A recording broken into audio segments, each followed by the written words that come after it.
Hey, it's Vanessa from craftygemini.com. Today I'm back in my sewing studio and I've put together a quick tutorial on how to make this adorable little drawstring bag. You see, I've used ribbon for the drawstring and it's real simple to open, just like this, and to pull it shut. These are great for anything. You can use these to store your underwear in if you're traveling.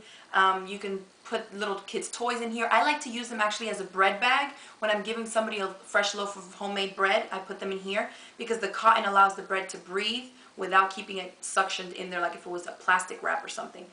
They have all kinds of uses. You can make really small ones and fill them up with potpourri, things like dried lavender and things like that, and keep them in your drawers. There's all kinds of uses. So definitely the techniques that I'm going to show you today, you will be carrying them along to other little projects. Let's get started.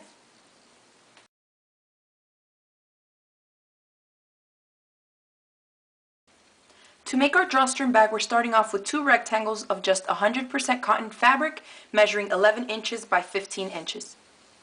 First thing we need to do is to take one of our rectangular pieces and lay it with the length, the long side of it laying vertically. I'm going to turn it so that the ugly side is facing me. I'm going to go up to this top edge here, bring this down, and now you're going to turn it under whatever width you want. It doesn't really matter. Here I'm going to do, this is between, it's probably about a 1/4 inch. And I'm just pressing it as I fold it down. You can eyeball it. This doesn't have to be exact, okay? And just press that in place. And then you're going to fold it on itself again. So we're doing a simple hem. Just like that, and press it in place. You're only doing this to one short side of your rectangular pieces. So I'm going to do the exact same thing I just did here to my next piece. So here you see we've done two simple hems just on one short side of each of our rectangle. Notice this bottom edge is still undone. Okay, we just made these two. I've gone ahead and pinned it in place. Now I'm going to take it to the sewing machine and I'm going to just using a basic straight stitch, I'm going to stitch close to this lower folded edge here. You want to stitch close to this edge to make sure that you're holding this part of the hem down. If you stitch halfway down, this is going to flap up and you don't want that. So just stitch as close as you can to the bottom on both sides. We're done stitching down both of our hems and now I'm going to press this into place. I like to pretty much press almost after every seam so that everything looks nice and crisp. Now the next thing to do is to actually put together our little drawstring pouch.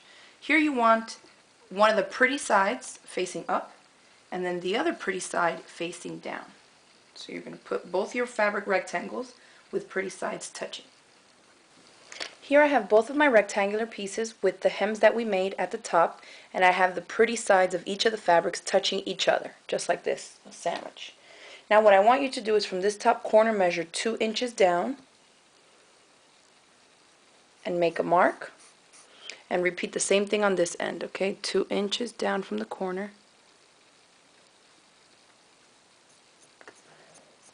And this is where you're going to start stitching. You're going to stitch all the way around this and come back here. Now at the beginning and at the end point you want to back stitch to make sure you secure those stitches. I've gone ahead and stitched all the way around, back tacking here where we marked our 2-inch mark down from the top, and the same thing here. And then I also went ahead and trimmed the edges. The seam allowance that was left, I trimmed it to about 1/4 inch, and I just took a zigzag stitch and went all the way around to keep those edges from fraying. If you have a serger, you could go ahead and use that, but if you just have a regular sewing machine, this is a great way to keep your edges from fraying more. Now what we're going to do here, the next step, is to fold this top edge down. You want this top edge to meet just about where you started stitching. Okay, so remember we measured 2 inches and we're basically going to be folding at the 1 inch mark. If you want, you could draw a mark here at 1 inch and then that'll tell you where you have to fold it. But I'm going to fold it there to where these ends meet where I started and stopped stitching, and then just press it in place and turn my piece over and do the same thing on this side. I've gone ahead and put a couple of pins here in place just to hold that there. Make sure you're not pinning through all the layers, just these top two. And what you want to do next is take this piece to your machine, and with your presser foot, not using it as a guide, but figure out how you have to do it in order to get the stitching line real nice and close to this bottom folded edge. And I want you to do that all the way around the entire piece. When you come to the corner, just push the seam allowance to one way or the other and just continue stitching all the way around. I'm at my sewing machine now, and when you are working with a circular piece like this, whether it's a sleeve or a pant leg or something, on my machine I could fit it just because the opening is big enough to go over this entire section here, but if your sewing machine allows you to, you want to remove the free arm, and expose the free arm, I should say. Notice it makes it a lot thinner here, and so now I can just drape this over nice and easy. So I'm just going to start at one of the ends. Remember I said push the seam allowance to one way, and just start sewing close to that bottom edge, just like that, all the way around. I finished stitching close to this lower edge all the way around the entire little bag. I'm just going to press it real quickly in place. Now we're ready to insert our drawstring. You can decide whatever you want to use. In this case I'm going to use some ribbon. It's just a 1/4 inch wide. You can use any width of ribbon, but I do want to let you know that if you use a really thick wide ribbon or a piece of fabric or something, make sure that this piece that you have here, this fold over, is wide enough to accommodate the thickness of whatever you're using. Okay? For this little thin ribbon, this will work just fine.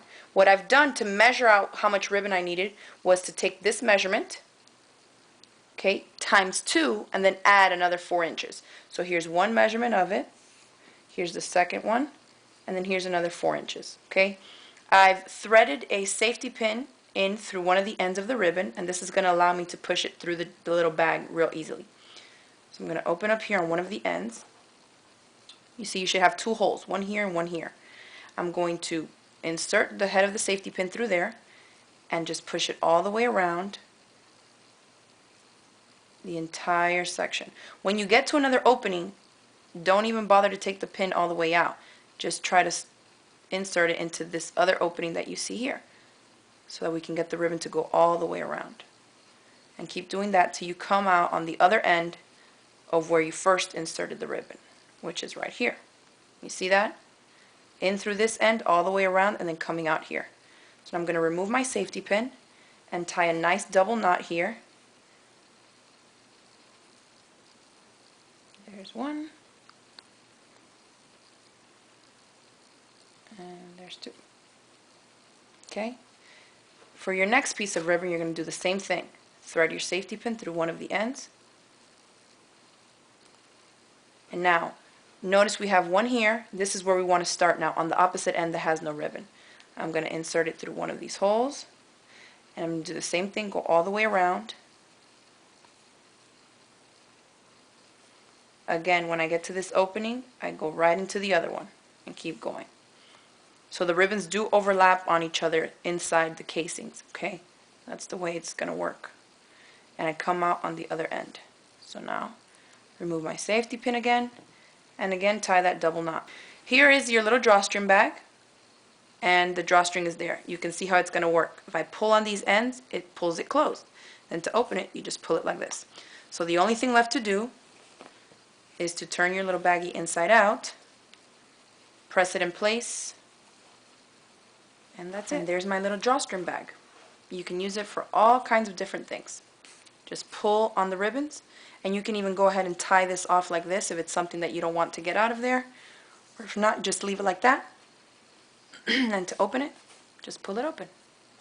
Our little drawstring bag is all done, as you can see, and I hope that you guys will consider making this project on your own at home. And if you do, please visit our Flickr group and upload your pictures of any crafty Gemini creations that you've made from any of my tutorials. Thanks for joining me, and I'll see you next time with another great and quick sewing tutorial.